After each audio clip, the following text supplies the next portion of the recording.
The snow came down so thick that evening in January 1884 that Beatrice Grayson could barely see her own hands clutching the reins of her dying horse. She had been riding through the high country of Colorado for 3 days now, fleeing a life that had crumbled around her like brittle autumn leaves, and the blizzard had caught her completely unprepared. Her fingers were numb inside her thin gloves.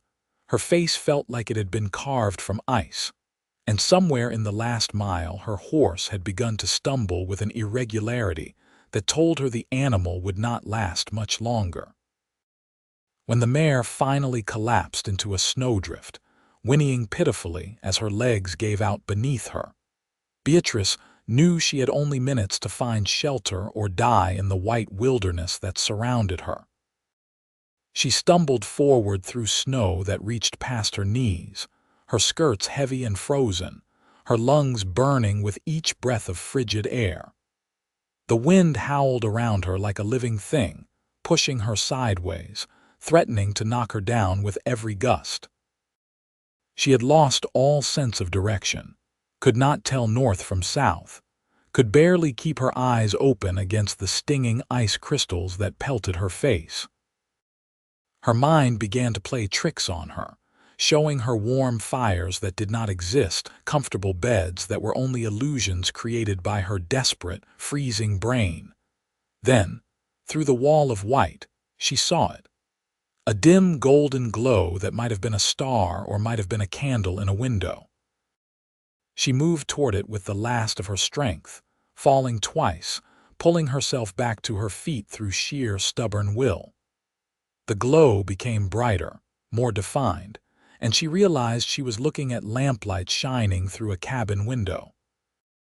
She half walked, half crawled the final yards, reaching the solid wood of a door and pounded on it with fists that had no feeling left in them. The door opened so quickly she nearly fell forward into the cabin. Strong hands caught her, and she found herself looking up into the weathered face of a man with eyes the color of a summer sky and dark hair that fell past his collar. He was tall and broad-shouldered, dressed in wool pants and a flannel shirt, and the warmth that radiated from the cabin behind him felt like heaven itself. "Good Lord," he said, his voice deep and rough with surprise. Come in quickly." He pulled her inside and shut the door against the howling wind. Beatrice stood swaying on her feet, unable to speak, her teeth chattering so hard she thought they might break. The cabin was small but well built, with a stone fireplace where a good fire crackled and danced. She could see a bed in one corner, a table with 2 chairs, shelves lined with supplies, and a cook stove that radiated blessed heat. "You are half frozen," the man said, already moving to help her out of her snow-crusted coat. "How long have you been out in this storm?" "Hours," Beatrice managed to say through her chattering teeth. "My horse died." "Sit here by the fire," he commanded, guiding her to one of the chairs and pulling it close to the hearth. He disappeared for a moment and returned with a thick wool blanket which he wrapped around her shoulders. Then he went to the stove and poured something into a tin cup. "Drink this. It is coffee with a bit of whiskey. It will help warm you from the inside." Beatrice took the cup with shaking hands and sipped the hot liquid. It burned going down but spread warmth through her chest and belly. She closed her eyes and sat as close to the fire as she could without setting herself ablaze, feeling the heat slowly, painfully, bringing life back to her frozen limbs. "I am Preston Young," the man said, crouching down beside her chair. "I have been ranching in these mountains for 5 years now. This is my winter cabin. I came up here yesterday to check on some cattle I have grazing in the high meadows, and the storm caught me too. Lucky for both of us that I was here." "Beatrice Grayson," she managed to say, her voice still shaky. "I am grateful you were here. I thought I was going to die." "You very nearly did," Preston said seriously. He studied her face with concern. "Your cheeks are frostbitten.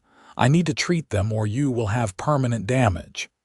He stood and went to a shelf, returning with a small tin of salve.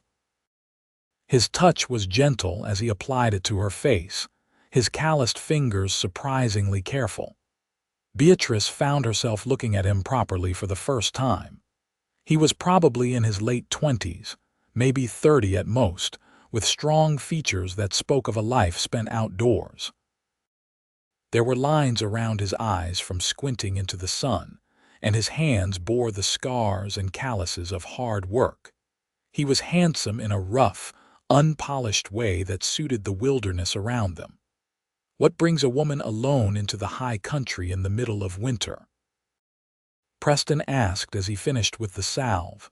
It was a reasonable question, asked without judgment, but Beatrice felt her throat tighten anyway.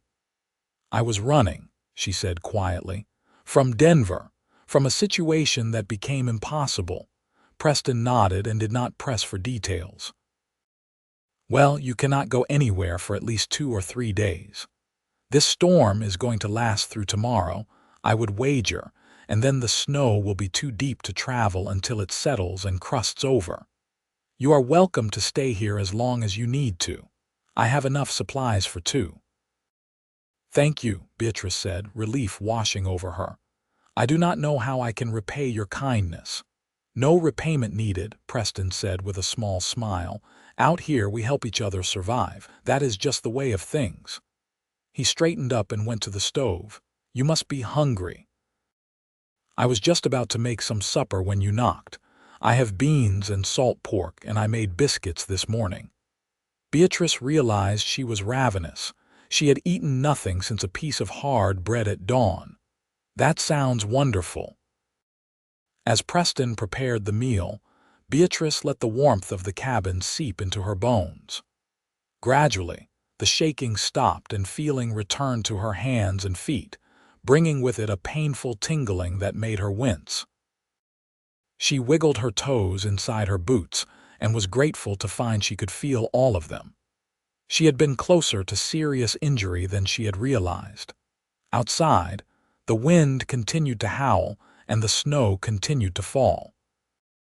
Inside, Preston moved efficiently around his small kitchen area, heating the beans, frying the salt pork, warming the biscuits. The domestic scene felt surreal after the terror of the past few hours. Just a short time ago, she had been certain she was going to die alone in the snow. Now she was warm and safe, watching a stranger prepare a meal for her as if it were the most natural thing in the world. "You live up here year-round?" Beatrice asked, needing to hear a human voice, needing to ground herself in this new reality. "No, I have a main ranch down in the valley, about 15 miles southeast of here. That is where I spend most of my time. But I keep cattle in several different areas, and I have line cabins like this one scattered through the range, so I have shelter when I am checking on them. This is the highest and most remote." He glanced at her with curiosity. "You said you came from Denver. That is a long ride, especially in winter." "I had to leave quickly," Beatrice said carefully. "I did not plan for a journey through a blizzard." Preston served the food onto 2 tin plates and brought them to the table. "Come eat while it is hot." Beatrice moved to the table on unsteady legs and sat down. The food was simple but delicious, and she ate with an appetite sharpened by cold and fear and exhaustion. Preston ate quietly across from her, not pressing her with questions, seemingly content with the silence. It was a comfortable quiet, broken only by the crackling of the fire and the muffled roar of the wind outside. When they had finished eating, Preston cleared the plates and washed them in a basin of water he heated on the stove. Beatrice watched him, noting the easy competence with which he moved, the way he kept his small domain neat and organized. He was clearly a man used to living alone, used to taking care of himself. "You should sleep," Preston said, drying his hands on a cloth. "You have been through an ordeal. Take the bed. I will make a pallet by the fire." "I cannot take your bed," Beatrice protested. You have already done so much." "I insist," Preston said firmly. "You need proper rest to recover. I have slept on worse than a floor in front of a warm fire, I promise you." Beatrice was too exhausted to argue further. Preston gave her a clean shirt to sleep in and turned his back while she changed and climbed into the narrow bed. The mattress was stuffed with corn husks, and the blankets smelled of wood smoke and pine, but it felt like luxury after days in the saddle and hours in the snow. She watched through heavy eyelids as Preston laid out blankets near the fire and banked the coals for the night. "Thank you," she whispered into the darkness.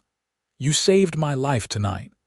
"Looks like fate knew where you belonged," Preston said softly from his place by the fire. "Sleep now. You are safe here." Beatrice closed her eyes, and despite everything, despite being alone with a strange man in a remote cabin, despite the disaster her life had become, she felt a peace settle over her. She was safe. She was warm. Tomorrow would bring its own challenges, but for now she could rest. She dreamed of snow and darkness and a golden light that drew her forward, guiding her toward shelter, toward safety, towards something she could not quite name but that felt like home. When Beatrice woke the next morning, the cabin was filled with the gray light of dawn filtering through the single window.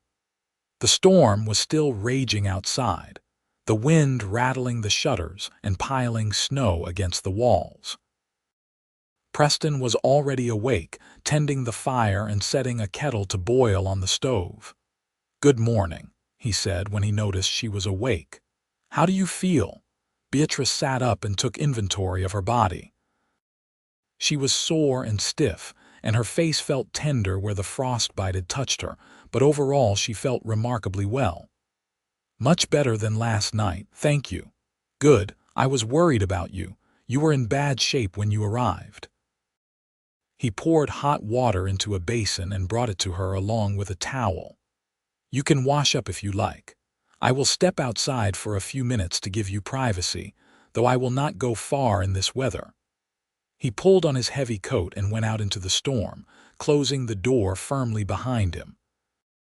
Beatrice washed quickly in the warm water, grateful for the chance to clean away the grime of travel. She dressed in her own clothes, which Preston had hung near the fire to dry overnight, and was just braiding her long brown hair when he came back inside, stamping snow from his boots. "The drifts are already 4 feet high in places," he reported. "This storm is a bad one. We will be snowed in here for at least 3 days, maybe 4. "I am sorry to be such an imposition," Beatrice said. "You are no imposition," Preston assured her. "Truth be told, it is nice to have company. Winter in the mountains can be lonely."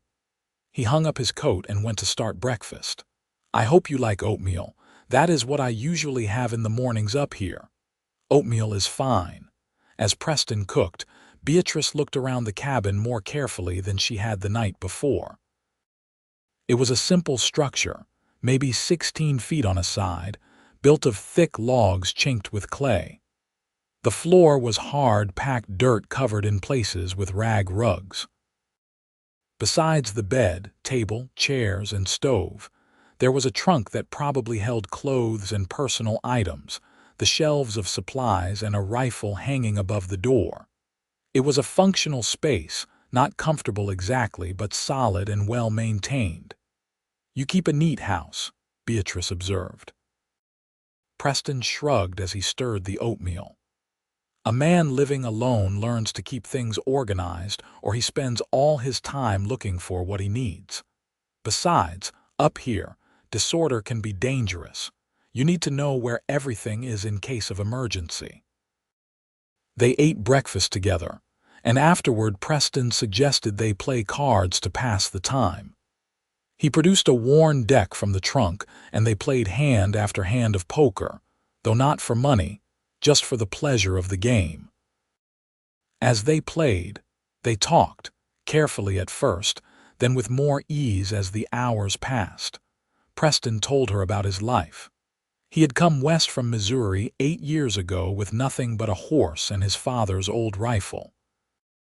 He had worked as a ranch hand, saved his money, and eventually bought a small spread in the valley below. He ran about 200 head of cattle and a dozen horses, doing all the work himself with occasional help from neighbors during roundup. "It is a hard life," he admitted, "but it is mine. I answer to no one, work for no one. Out here, a man is measured by what he can do, not by who his family is or how much money he started with. I like that." "You have never thought about marrying?" Beatrice asked, then immediately regretted the personal question. "I apologize. That is none of my business." "No, it is all right," Preston said. He laid down his cards and looked at her thoughtfully. "I have thought about it, but there are not many women out here, and the ones that are have their pick of men. A small rancher who spends half his time alone in the mountains is not most women's idea of a good catch. I always figured if it was meant to happen, it would. I am in no hurry." Beatrice nodded, understanding more than he probably realized. "What about you?" Preston asked gently. "What were you running from in Denver?" Beatrice hesitated, but there was something in Preston's open, honest face that made her want to tell him. "I was engaged to be married," she said slowly, "to a man named Richard Colton. He was a banker, well respected, from a good family. My parents were thrilled with the match. I thought I was fortunate." She paused, the memories flooding back. "But as the wedding approached, I began to see another side of him. He was controlling, demanding. He wanted to know where I was every moment, who I spoke to, what I said. He told me what to wear, how to arrange my hair, what opinions I should have. When I tried to talk to him about it, he became angry. Not violent, not at first, but his anger was frightening. Cold and calculated." Preston's jaw tightened, but he said nothing, letting her continue. "2 weeks before the wedding, I told him I wanted to postpone, that I needed more time. He refused. He said everything was arranged, that I was being foolish and emotional, that I would go through with it as planned. That night, when I still insisted, he grabbed my wrist so hard he left bruises. He told me I belonged to him now, that I would do as he said." Beatrice's hands trembled slightly as she spoke. "I knew then that if I married him, I would lose myself entirely. So I took what money I had saved, packed what I could carry, and left before dawn 3 days ago. I rode south, then west into the mountains, trying to lose anyone who might follow. I thought if I could get far enough away, start over somewhere new, I could build a different life." "He will look for you," Preston said quietly, "probably. But Denver is a long way from here, and I covered my tracks as well as I could. Besides, the storm will have hidden my trail. By the time the weather clears and anyone could follow, there will be no trace of where I went." Preston reached across the table and covered her hand with his. The gesture was simple, comforting, with no demand in it. "You were brave to leave. Many women would not have had the courage." "I was terrified," Beatrice admitted. "I still am a little. I have no plan, no destination, very little money. I do not know what I will do or where I will go." "You will figure it out," Preston said with quiet confidence. "You are stronger than you think, Beatrice Grayson. Anyone who can survive what you have survived is strong enough for whatever comes next." His words warmed her more than the fire, more than the coffee, more than the wool blanket around her shoulders. She looked at him, really looked at him, and saw in his eyes a kindness and decency that took her breath away. This man, this stranger, believed in her when she barely believed in herself. The storm raged for 2 more days. During that time, Beatrice and Preston lived in a strange, suspended reality, cut off from the world outside by walls of wind and snow. They cooked together, talking about nothing and everything. Preston taught her to play a dice game he had learned from a Swedish trapper. She mended a tear in his shirt with needle and thread from her pack. They read aloud to each other from the 2 books in the cabin. a collection of Shakespeare's sonnets and a dog-eared copy of Robinson Crusoe. In the evenings, they sat by the fire and talked until late into the night. Preston told stories about his adventures in the mountains, about the time he tracked a wounded bear for 3 days, about the harsh winter when he nearly lost his entire herd, about the neighbor who had become his closest friend, an older rancher named Tom who had taught him everything he knew about raising cattle in high country. Beatrice found herself telling Preston things she had never told anyone. About her childhood in Philadelphia, where her father had been a successful lawyer, and her mother had groomed her to be a perfect society wife. About the books she loved to read in secret, the dreams she had harbored of seeing the wide Western territories, the frustration she had felt at the narrow confines of her life. About her sister Margaret, 5 years younger, who still lived at home and wrote cheerful letters about parties and beaux that made Beatrice feel like a stranger to her own family. "You think they will understand why you left?" Preston asked. Beatrice shook her head. "No. My mother will be horrified by the scandal. My father will be angry that I have ruined what he considered an advantageous match. They will think I have lost my mind, throwing away security and respectability for no good reason." "They were not the ones who would have to live with him," Preston pointed out. "No, but they will never see it that way." Beatrice stared into the fire. "I wrote them a letter before I left trying to explain. I do not know if it will help."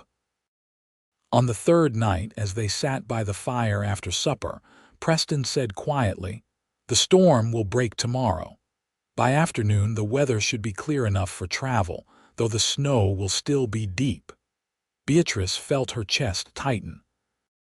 She had known this interlude could not last forever, but the thought of leaving filled her with an unexpected sadness. "Then I should continue on," she said, trying to keep her voice steady. "I was heading generally southwest. I thought perhaps I could find work in a town somewhere, maybe as a teacher or a shopkeeper's assistant."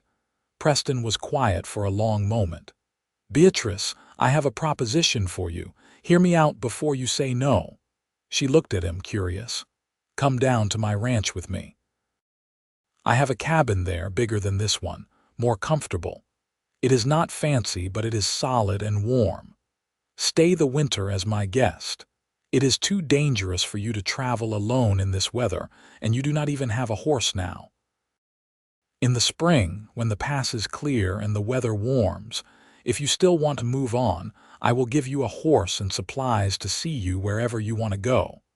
But at least you will have a safe place to stay until then." "I cannot impose on you like that," Beatrice protested. "You would not be imposing. The ranch house has 2 bedrooms. You would have your privacy, and I swear to you on my honor that you would be perfectly safe. I would expect nothing from you except maybe some help with cooking and mending if you were willing. I am not proposing marriage or anything improper, just offering shelter to someone in need."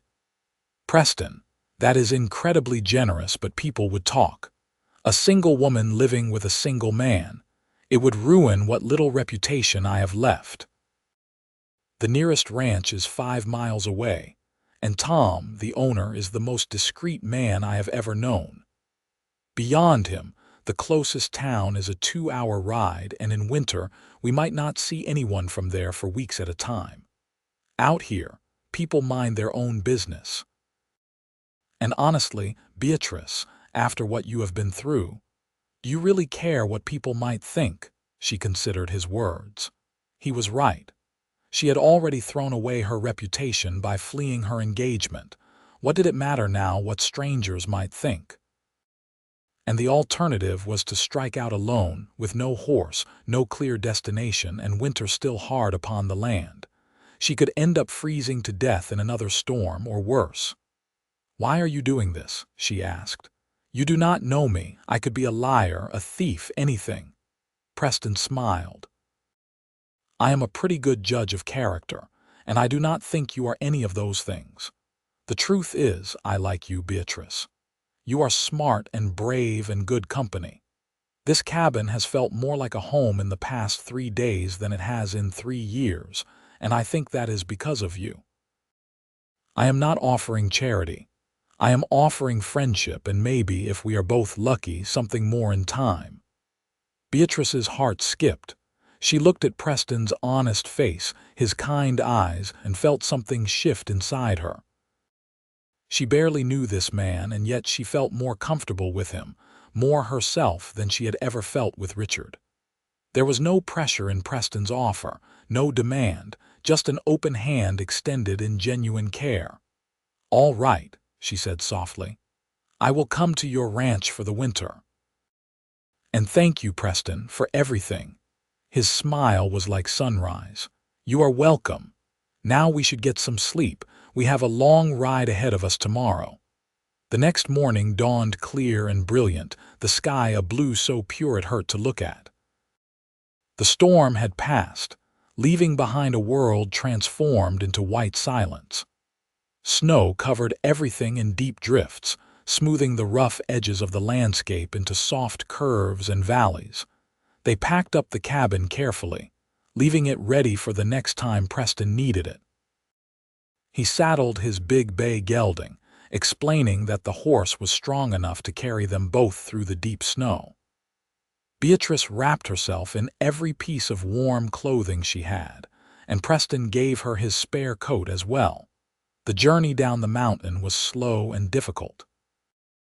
The horse had to break trail through snow that sometimes reached his chest, and they had to stop frequently to rest him.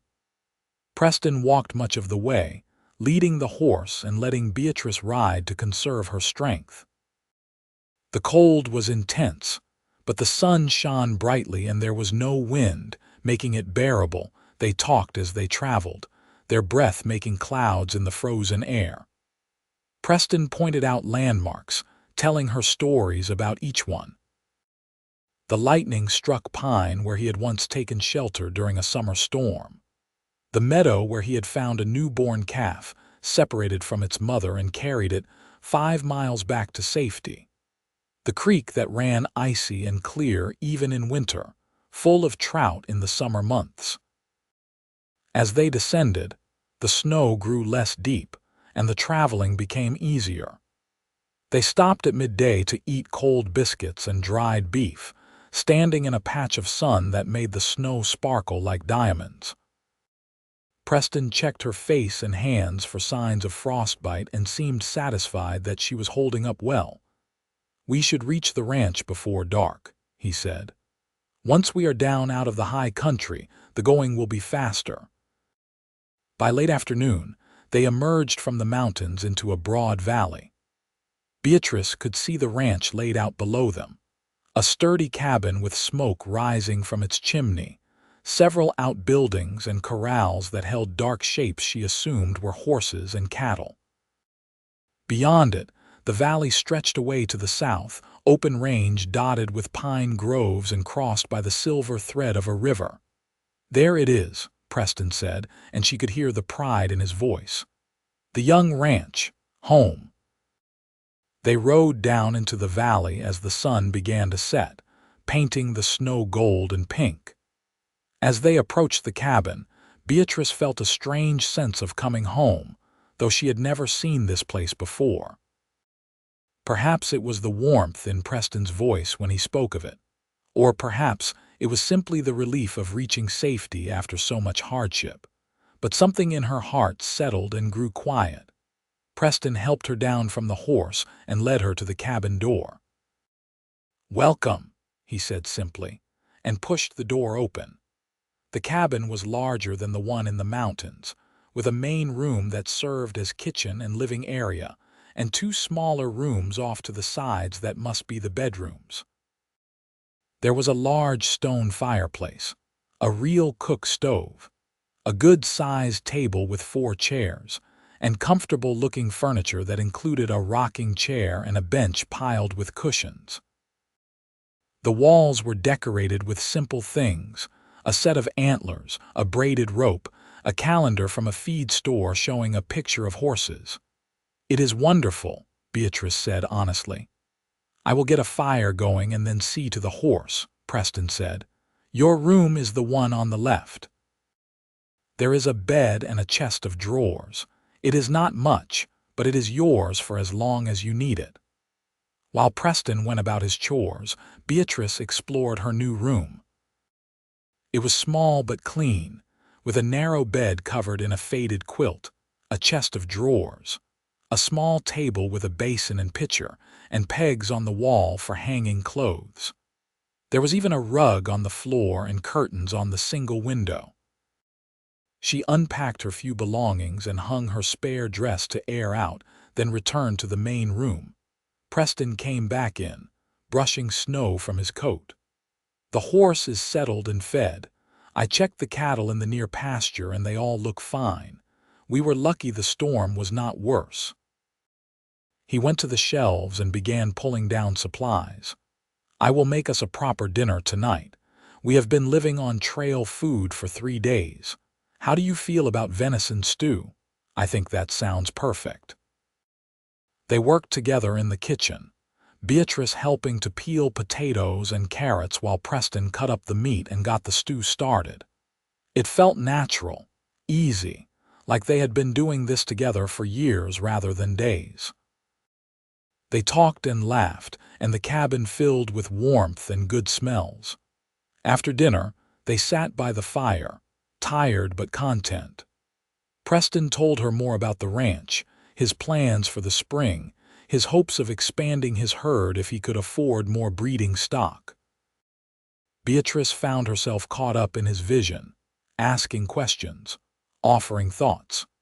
She had never been interested in ranch life before, had never even thought much about where beef came from or how ranchers lived, but listening to Preston made it fascinating. "You really love this life," she observed. "I do. It is hard work and there are no guarantees. A bad winter can wipe you out. Disease can take your herd. Rustlers can steal your stock. But when things go well, when you see the calves born healthy in the spring and the grass growing green and the cattle growing fat, there is no feeling like it. You built it with your own hands and your own sweat, and it is yours." "I think I understand," Beatrice said softly. "It is about freedom. Self-determination." "Exactly." Preston looked at her with surprise and pleasure. "That is exactly what it is." That night, lying in her narrow bed in the little room off the main cabin, Beatrice thought about freedom. She had traded one kind of confinement for another kind of liberation. She was no longer trapped in Denver, no longer shackled to Richard's expectations, no longer living the life her parents had planned for her. But she was also not yet sure who she was or what she wanted. That would take time to discover.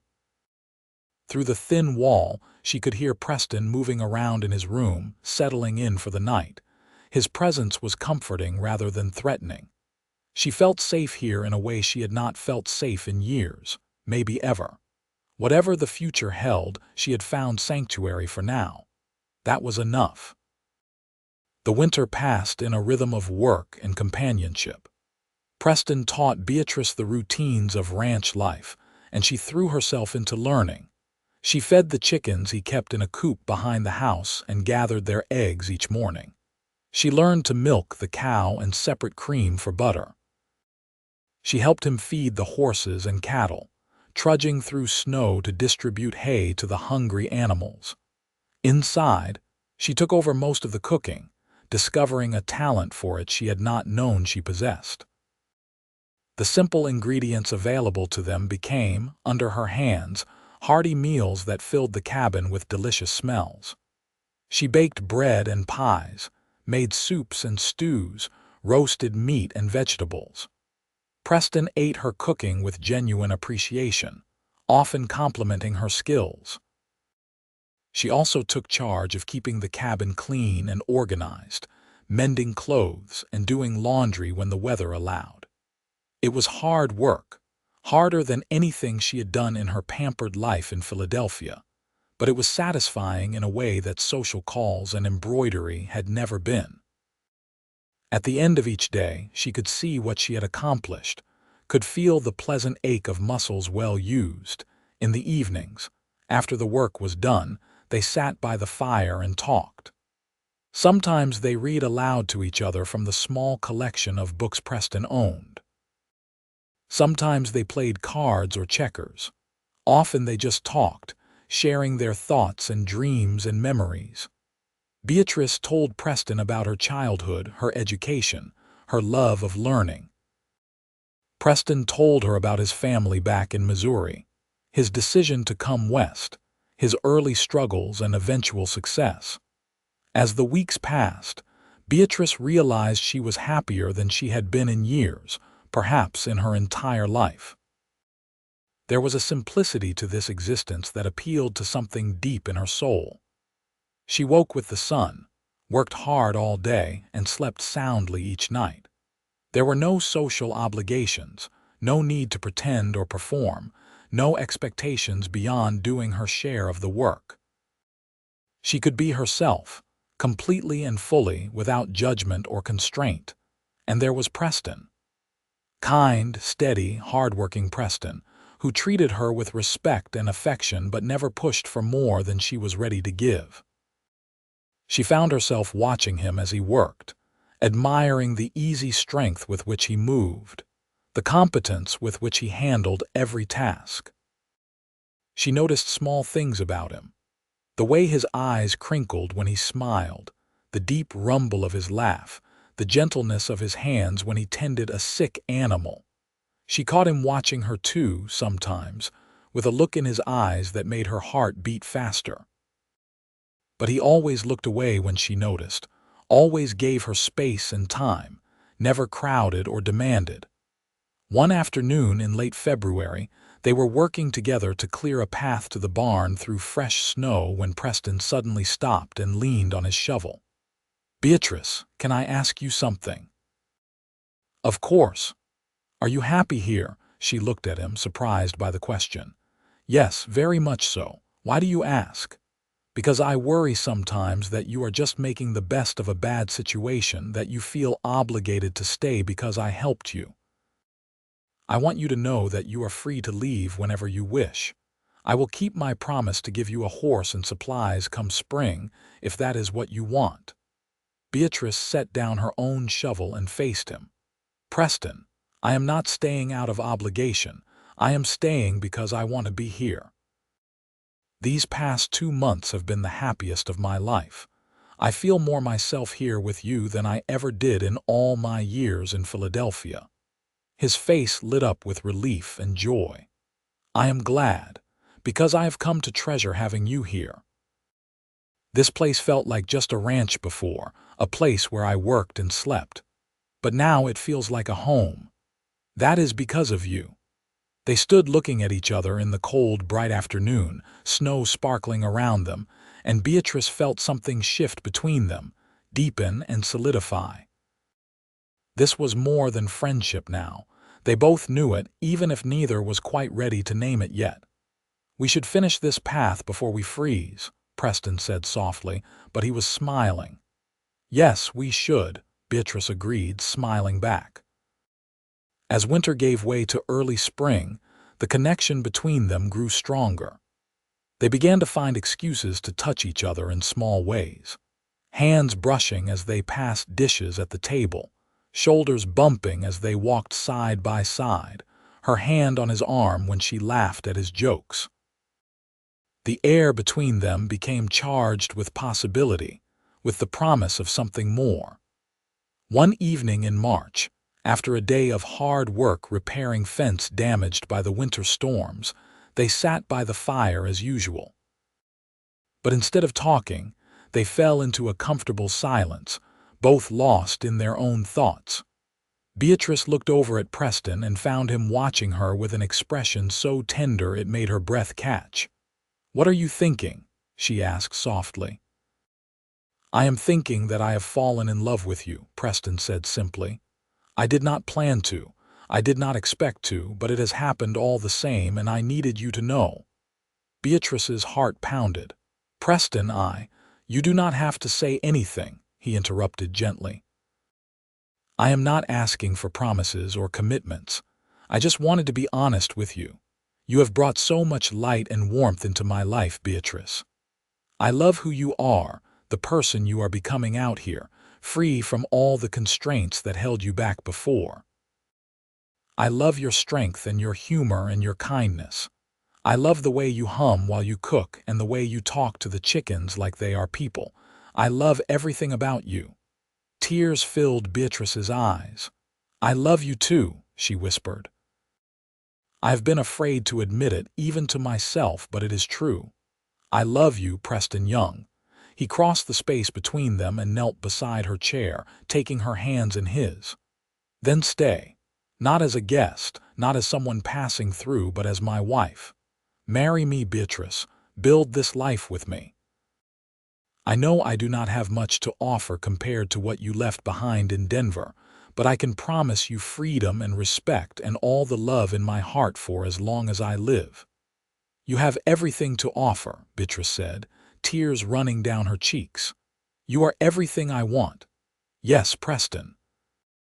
Yes, I will marry you.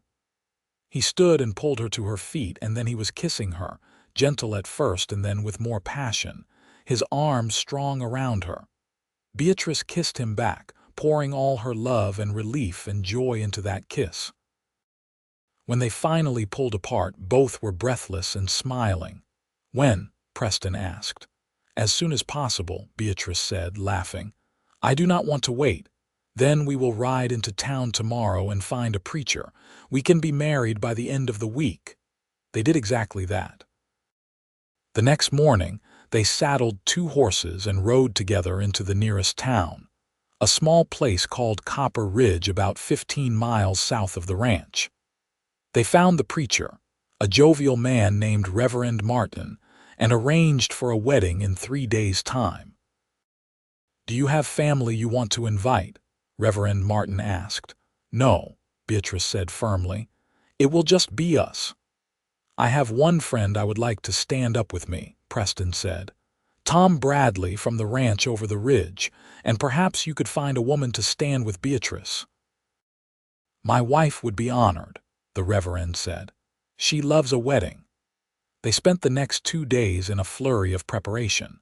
Beatrice used some of her carefully hoarded money to buy fabric in town and sewed herself a simple dress of pale blue wool.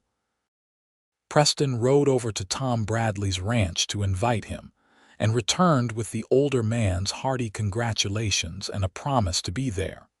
On the day of the wedding, they dressed in their best clothes and rode back to Copper Ridge. The ceremony took place in the small white church on the edge of town, with Reverend Martin presiding, his wife Sarah standing with Beatrice, and Tom Bradley standing with Preston. There were no flowers, no music, no guests beyond the necessary witnesses, but Beatrice had never been to a more beautiful wedding. Preston looked at her as if she were the most precious thing in the world as he spoke his vows. I, Preston Young, take you, Beatrice Grayson, to be my wife. I promise to love you, honor you, protect you, and stand beside you through whatever life brings us. I promise to always respect your strength and support your dreams. I give you my heart, my home, and my name for as long as we both shall live. Beatrice's voice was strong and clear as she spoke her own vows. I, Beatrice Grayson, take you, Preston Young, to be my husband. I promise to love you, honor you, support you, and build a life with you here in this wild, beautiful place. I promise to be your partner in all things, your companion in joy and hardship alike. I give you my heart, my loyalty, and my love for as long as we both shall live. When Reverend Martin pronounced them husband and wife, Preston kissed her with such tenderness that Beatrice felt tears of happiness sting her eyes. They were married. She was his, and he was hers, and the life she had fled in Denver felt like something that had happened to another person in another lifetime. After the ceremony, Tom Bradley insisted on buying them dinner at the town's only restaurant, a small establishment run by a Chinese couple who served excellent beef and noodles. Over the meal, Tom told embarrassing stories about Preston's early days as a rancher, making them all laugh until their sides hurt. "You are getting a good man," Tom told Beatrice seriously. "One of the best I have known. You take care of each other out there." "We will," Beatrice promised. They rode back to the ranch in the late afternoon, the spring sun warm on their faces. Everything looked fresh and new, the snow mostly melted now, green grass beginning to show through in patches. When they reached the cabin, Preston dismounted and then lifted Beatrice down from her horse, but instead of setting her on her feet, he carried her to the door. "What are you doing?" she asked, laughing. "Carrying my bride over the threshold," he said. "It is tradition." He kicked the door open and carried her inside, setting her down gently in the middle of the main room. Then he kissed her again, and this time there was no one watching, no need to hold back. The kiss deepened and grew heated, and Preston pulled away just long enough to look into her eyes. "Are you sure?" he asked softly. "I am sure," Beatrice said, and she was. She had never been more certain of anything in her life.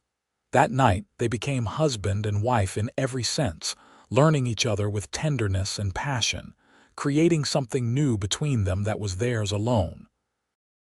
Later, lying in Preston's arms in the big bed in his room that was now their room, Beatrice felt a peace and contentment so deep it almost frightened her. "What are you thinking?" Preston murmured, his hand stroking her hair. "That I am happy, that I am home, that a blizzard brought me to your door and changed my entire life." "Fate knew where you belonged," Preston said, echoing his words from that first night. "Here with me." "Yes," Beatrice agreed. "Here with you." Spring unfolded across the valley in waves of green and gold. Beatrice threw herself into ranch life with newfound purpose, no longer a guest helping out but a full partner with a stake in everything they built. She learned to ride well, spending hours in the saddle as she and Preston checked fence lines and moved cattle to fresh pasture. She learned to garden, planting vegetables in a plot Preston helped her clear and prepare. She learned 100 small skills necessary to life on an isolated ranch: how to preserve food, how to treat minor animal ailments, how to read the weather in the sky and the behavior of animals. She was strong now, her body toughened by work, her hands calloused, her face tanned by sun and wind. The refined lady from Philadelphia was gone, replaced by a ranch wife who could pull a calf, mend a fence, and cook a meal for 10 men during roundup without breaking a sweat. And she loved it. She loved waking up next to Preston each morning, loved working beside him all day, loved falling asleep in his arms each night. She loved the rhythm of the seasons, the satisfaction of caring for the land and animals, the beauty of the mountains that surrounded their valley. She had never imagined she could be this happy. In May, they had their first real test as a married couple. A late spring storm brought heavy rains that swelled the river to dangerous levels. One of Preston's pastures flooded, trapping a dozen cattle on high ground that was rapidly disappearing. They worked for 36 hours straight in driving rain and mud, moving the animals to safety one small group at a time. By the time they finished, they were both exhausted, soaked, and covered in mud, but all the cattle were safe. Back at the cabin, Beatrice heated water for baths and made hot food while Preston saw to the horses. When he came in, she had everything ready. They ate without talking, too tired for words, and then bathed and fell into bed, asleep almost before their heads hit the pillows. The next morning, Preston woke her with coffee and a smile. "We make a good team," he said. "The best," she agreed. In July, Beatrice realized she was pregnant. She had suspected for a few weeks but had said nothing, waiting to be sure. When she finally told Preston, his joy was so complete, so unrestrained that it made her laugh and cry at the same time. "A baby," he kept saying, wonder in his voice. "We are going to have a baby." "Are you happy?" she asked, though she could see he was. "Happy does not begin to cover it." "Beatrice, you have given me everything. A home, a partner, and now a family. I am the luckiest man alive."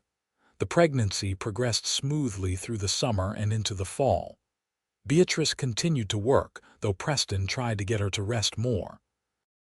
She refused, insisting she felt fine and that the work was good for her. They prepared a corner of the main room for the baby, building a cradle and sewing tiny clothes. In October, Tom Bradley's wife Martha, a practical woman who had raised 5 children of her own, came to stay with them to help with the birth. Beatrice was grateful for her presence. Though she had read everything she could about childbirth, actually experiencing it was terrifying and painful and wonderful all at once.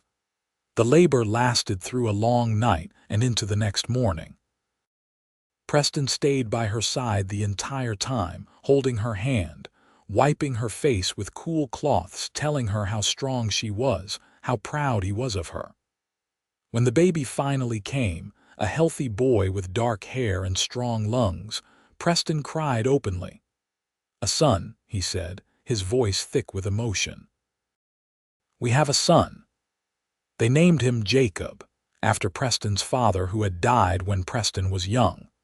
Little Jacob was a good baby, healthy and strong, and Beatrice fell into the rhythms of motherhood with the same determination she had brought to learning ranch life.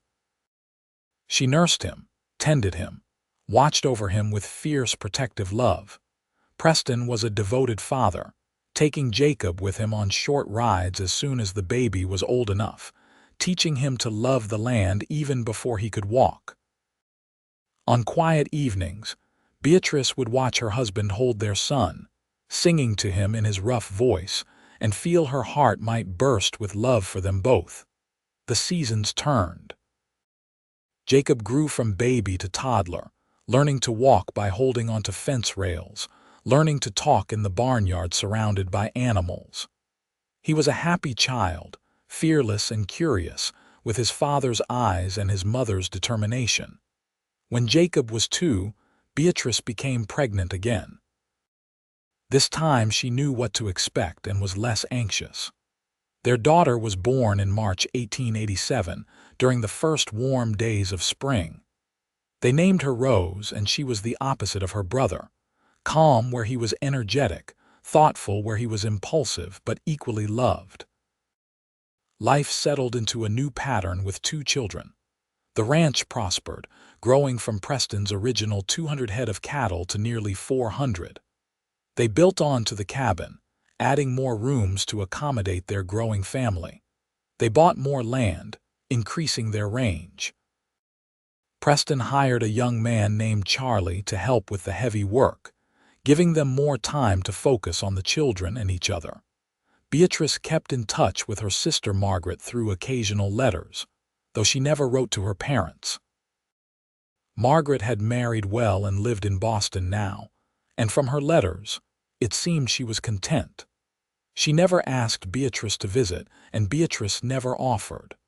That life was behind her, and she had no wish to return to it even for a visit. Once, about 3 years after she had fled Denver, Beatrice received a letter forwarded through Margaret. It was from a mutual friend in Denver, informing her that Richard Colton had married another woman the year after Beatrice's disappearance. The letter went on to say that Richard's new wife seemed unhappy, that there were rumors of arguments and troubles. Beatrice felt only pity for the poor woman and gratitude that she had escaped. She showed the letter to Preston. He read it and then burned it in the fire. "That is the past," he said. "Our life is here now with our children and each other. Nothing else matters." "I know," Beatrice said. "I have never regretted leaving, not for a single moment, not even when things are hard.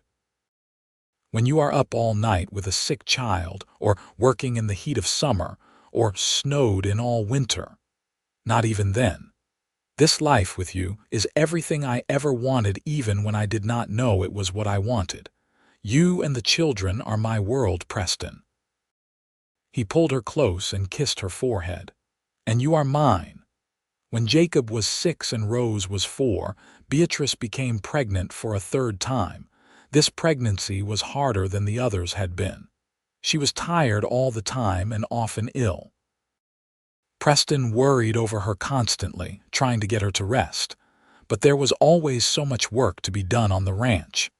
The baby, another boy they named Samuel, came early on a cold November night. The birth was difficult, and for a few frightening hours, Martha Bradley, who had come once again to help, was not sure if Beatrice would survive. But Beatrice was strong, stronger than even she had known, and she fought her way through. When it was over and she held her third child in her arms, she looked at Preston's worried face and smiled. "I am all right," she assured him. "We are both all right." "You scared me," Preston admitted, his voice rough. "I thought I might lose you." "You will not lose me. I am not going anywhere. We have too much life left to live together." After Samuel's birth, they decided 3 children were enough. Beatrice needed time to recover her strength, and they both felt their family was complete. Jacob was turning into a fine young boy, responsible and hardworking, already helping with the easier ranch chores. Rose was gentle and sweet, content to help her mother with cooking and caring for her baby brother. And Samuel was a happy, healthy baby who seemed determined to keep up with his older siblings. The years passed in a blur of work and love and family. The ranch continued to prosper. Jacob grew tall and strong, so much like his father that it sometimes took Beatrice's breath away. Rose grew into a lovely girl with her mother's intelligence and her father's steady nature.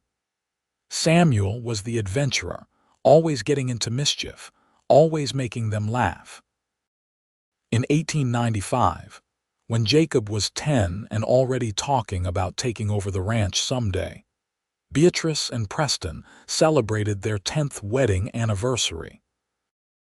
It fell on a beautiful spring day, and Preston surprised her by taking the entire family on a picnic to the high meadow where he had pastured cattle the winter they met. They spread blankets on the new grass and ate the lunch Beatrice had packed. The children ran and played while Preston and Beatrice sat side by side watching them and remembering. 10 years, Preston said. "Sometimes it feels like 10 minutes, sometimes like a lifetime." "The best lifetime," Beatrice said. "Do you remember the day I arrived at your door, half frozen and terrified? How could I forget? I thought you were the most beautiful thing I had ever seen, even blue with cold and shaking like a leaf. You said fate knew where I belonged. I was right." Preston took her hand and brought it to his lips. "You belong here with me, with our children on this land. You always have." Beatrice leaned her head on his shoulder and looked out at the mountains, at the valley spread below them, at their 3 beautiful children playing in the sunshine. She thought about the girl she had been, fleeing Denver with no plan and no hope, and the woman she had become, strong and capable and loved. She thought about the blizzard that had brought her to Preston's door, about the chance or fate or providence that had led her to this man and this life. "I love you," she said simply. "Thank you for saving me that night." "You saved me too," Preston said. "I just did not know I needed saving until you arrived." They sat together in perfect contentment as the afternoon stretched out golden and warm around them. In the distance, a hawk circled on the thermals, and the breeze carried the scent of pine and new grass. It was a moment of perfect peace, perfect happiness, and Beatrice tucked it away in her heart to treasure always. The children grew and the ranch grew with them. Jacob, at 18, was already taking on more and more responsibility, and it was clear he would be an excellent rancher someday. Rose, at 16, was being courted by a young man from a neighboring ranch, a good-hearted boy named Daniel whom both Preston and Beatrice approved of. Samuel, at 14, was still wild and adventurous, but showed signs of settling into the work and life of the ranch. In the spring of 1899, Rose married Daniel in the same small church where Beatrice and Preston had been married. It was a lovely wedding, much bigger than theirs had been, with neighbors and friends filling the pews. Beatrice watched her daughter speak her vows and remembered her own wedding day, remembering the certainty she had felt, the joy, the sense of beginning something new and wonderful. After Rose moved to her husband's ranch, the house felt emptier, but Beatrice knew it was the natural way of things. Children grew up and made their own lives. That was how it should be. Jacob married 2 years later, bringing his bride, a smart young woman named Emily, to live at the ranch. Preston and Beatrice had already begun building a second house on their land, giving the young couple privacy while keeping the family close. It was a good arrangement, and Beatrice was grateful to have another woman around, someone to talk to while the men were out working. Samuel, true to his restless nature, announced at 19 that he wanted to see more of the world before settling down. Preston and Beatrice were sad to see him go but understood his need to explore. He promised to come back and they believed him. As Beatrice entered her 40s, she sometimes caught sight of herself in the small mirror over the wash basin and was surprised by the woman who looked back. She was no longer the pale, frightened girl who had fled Denver. Her face was weathered by sun and wind, lined by years of hard work and laughter. Her hands were rough and capable. Her body was strong from decades of physical labor, but her eyes were happy, and that was what mattered most. One evening in the autumn of 1901, as she and Preston sat on the porch of their cabin watching the sunset paint the mountains gold and purple, Preston said, "Do you ever regret it? Leaving your old life coming here, marrying a poor rancher instead of a rich banker?" Beatrice turned to him surprised. "Never, not once. How could I regret the best decision I ever made? Sometimes I worry that you gave up too much, that you could have had an easier life, a more comfortable life. Easier, maybe, more comfortable in some ways, but not better, not fuller. Not happier. Preston, this life with you has been everything.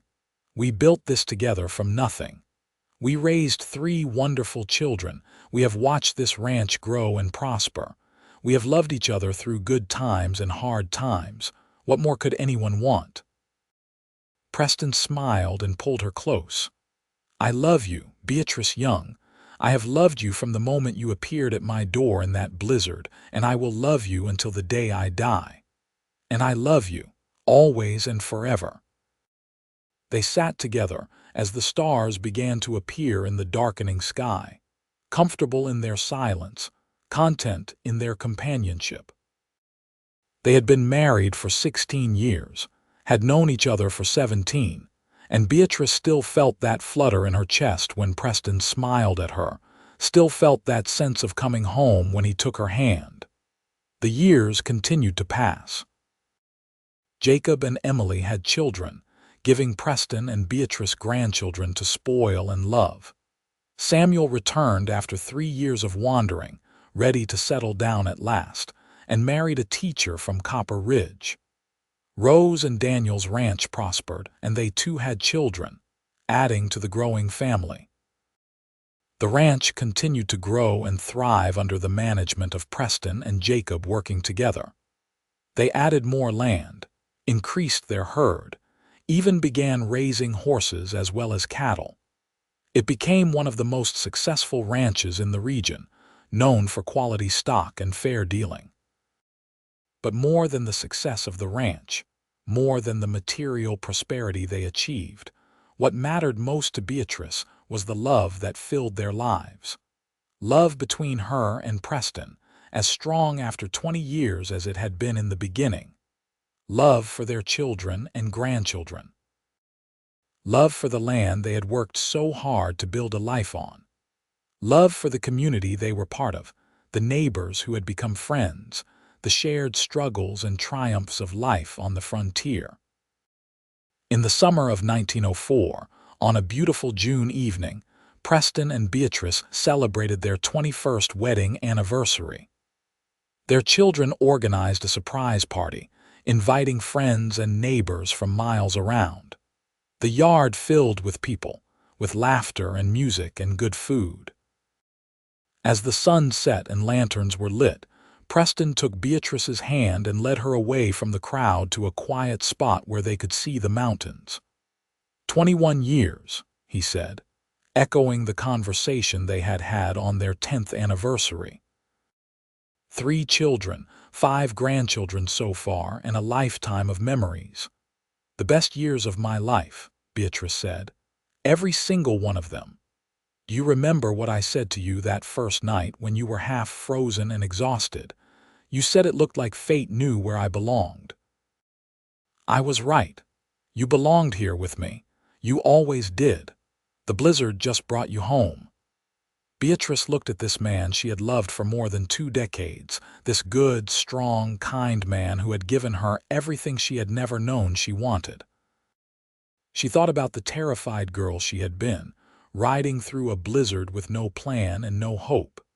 She thought about how close she had come to dying in the snow, and how finding Preston's cabin had saved not just her life but given her a life worth living. Yes, she said softly. The blizzard brought me home. To you, to this place, to the life we built together. I would not change a single thing. Preston kissed her then, soft and sweet, a kiss that spoke of decades of love and partnership and shared dreams. When they pulled apart, he smiled at her with eyes that still held the same light they had held when he had first opened his door to find her on his threshold. Let us go back to the party, he said. Our children want to toast us, and I want to dance with my wife under the stars. They walked back to the celebration hand in hand, surrounded by the love of family and friends, surrounded by the beauty of the land they had claimed and worked and loved. The lanterns glowed warm in the darkness, music played, and people laughed and talked. Preston led Beatrice into a dance, holding her close as they swayed to the music, and she rested her head against his shoulder, feeling perfectly, completely happy. The party went on late into the night. Children fell asleep in their parents' arms. Old friends told stories and reminisced. The ranch hands brought out fiddles and guitars, filling the air with music. And through it all, Preston and Beatrice moved among their guests, greeting old friends, holding grandchildren, accepting congratulations and well wishes. When everyone had finally gone home and the children had cleaned up and retired to their own homes, Preston and Beatrice walked through the quiet ranch yard, checking on things one last time before bed as they had done every night for 21 years. The horses nickered softly from the corrals. A dog followed at their heels. The moon hung full and bright overhead, casting silver light over everything. This is what I always wanted, Preston said quietly. Even before I met you, even when I did not know what I was looking for, this is what I wanted. A good life, a full life, someone to share it with. You gave me all of that, Beatrice. We gave it to each other, Beatrice corrected. We built this together, Preston, every bit of it. They stood together looking out at the ranch, at the mountains beyond, at the vast star-filled sky above. So much had changed since that snowy night in January 1884 when a blizzard had driven a desperate woman to a cowboy's door.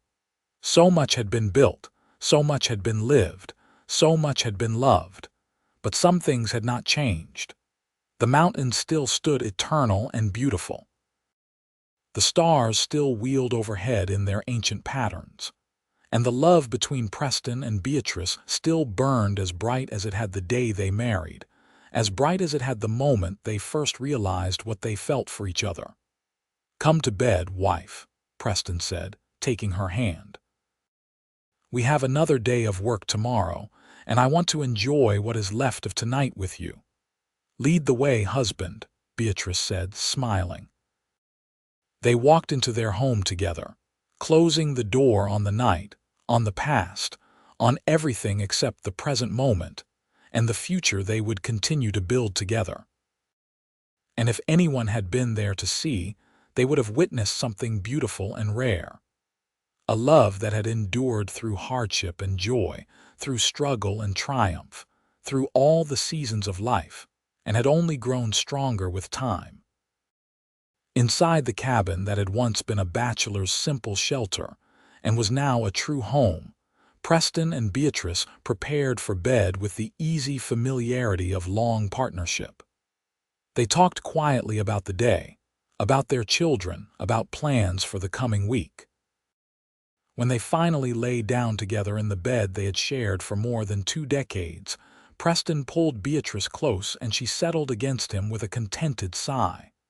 "I love you," she whispered into the darkness. "I love you too," Preston replied. "Always and forever." They fell asleep that way, wrapped in each other's arms, two people who had found each other against all odds, who had built a life together out of courage and hard work and love. The blizzard that had brought them together had long since passed, but the warmth they created together would last a lifetime and beyond. The years ahead would bring their own challenges and joys. Jacob would take over more of the ranch operations as Preston grew older, allowing Preston and Beatrice time to enjoy their grandchildren and travel occasionally to visit Rose and Samuel. There would be more grandchildren, and eventually great-grandchildren. There would be hard winters and dry summers, prosperous years and lean years, moments of worry and moments of celebration.